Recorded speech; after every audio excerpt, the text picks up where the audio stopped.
Hola, ¿qué tal? Vamos a empezar.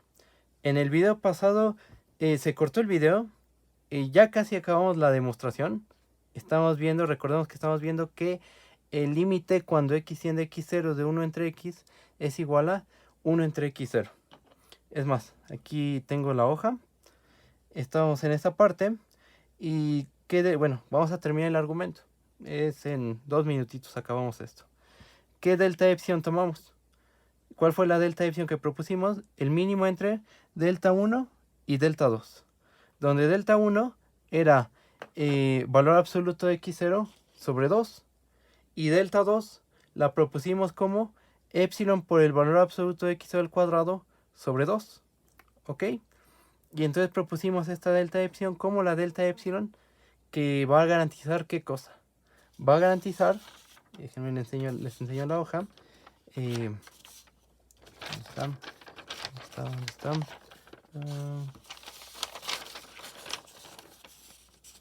Aquí está. Va a garantizar que si tomamos un punto en el dominio cuya distancia de x a x0 es menor a delta epsilon, entonces valor absoluto de 1 entre x menos 1 entre x0 va a ser menor que epsilon. Y bueno, nos dimos cuenta que para acotar esto necesitábamos acotar 1 entre el valor absoluto de x. Y eso fue lo que hicimos. Hicimos todo un desarrollo. Ya lo único que faltaría es verificar que esta es la delta epsilon que funciona. Vamos a hacerlo en esta hoja.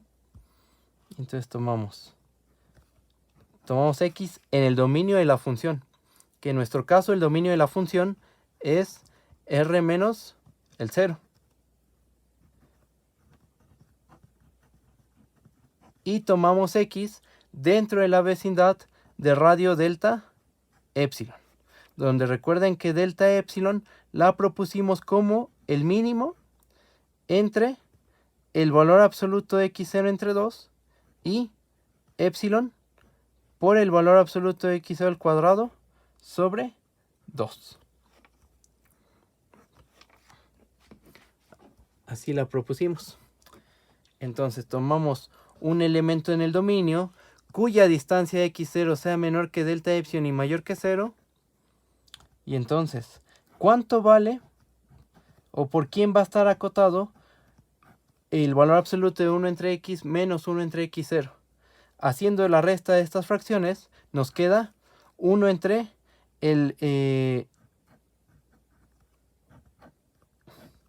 nos queda x0 menos x entre x por x0, todo en valor absoluto.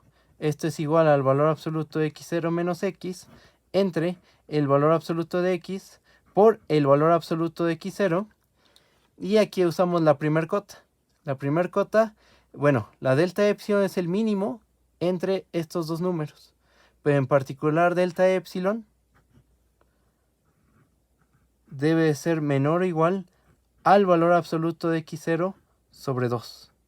¿Y qué sabemos que pasa cuando nuestra delta epsilon es menor o igual al valor absoluto de x0 entre 2? Ocurre que podemos acotar a 1 entre el valor absoluto de x. Acotamos a 1 entre el valor absoluto de x. Y la cota era esta. 2 entre el valor absoluto de x0. Ya habíamos hecho las cuentas. Por el valor absoluto de x menos x0 entre el valor absoluto de x0. ¿Esto a qué es igual? Es igual a 2 entre el valor absoluto de x0 al cuadrado por el valor absoluto de x menos x0. Y esto lo podemos acotar también. Porque delta epsilon sabemos que es menor o igual a epsilon por el valor absoluto de x0 al cuadrado sobre 2.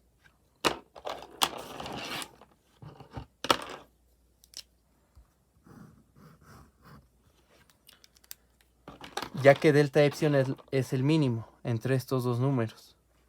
Entonces esto lo podemos acotar por 2 entre el valor absoluto de x al cuadrado. Este es déjalo igual, pero acota al valor absoluto de x menos x0. El valor absoluto de x menos x0 es menor a delta de epsilon. Y delta de epsilon es menor o igual a epsilon por valor absoluto de x al cuadrado sobre 2. Entonces acotamos por este valor.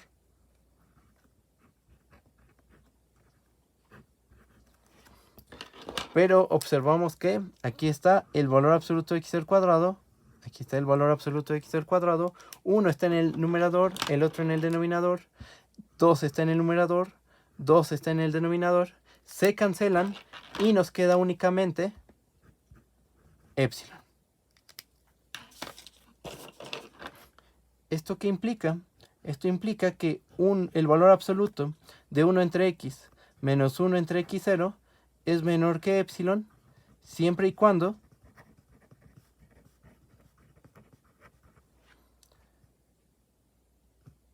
x esté en el dominio de la función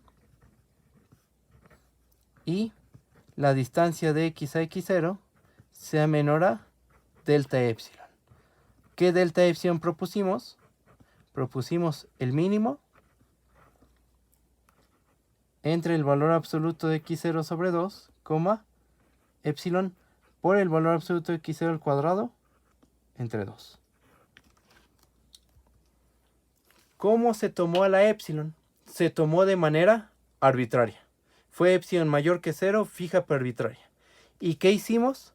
Encontramos una delta tal que propusimos un número mayor que 0, al cual le llamamos delta de epsilon, que es este valor, y efectivamente, este número positivo depende de la epsilon. Sí depende de la epsilon. Propusimos ese número, ¿y qué virtud tiene dicho número? Tiene la propiedad de que si tomas un punto en el dominio cuya distancia x0 es menor a delta epsilon, entonces la distancia que hay de 1 entre x a 1 entre x0 es menor que epsilon. La conclusión es que el límite cuando x tiende a x0 de 1 entre x es igual a 1 entre x0. Se acabó. Y bueno, hasta aquí le dejamos a este video. Solo era para concluir el problema. ¿Ok?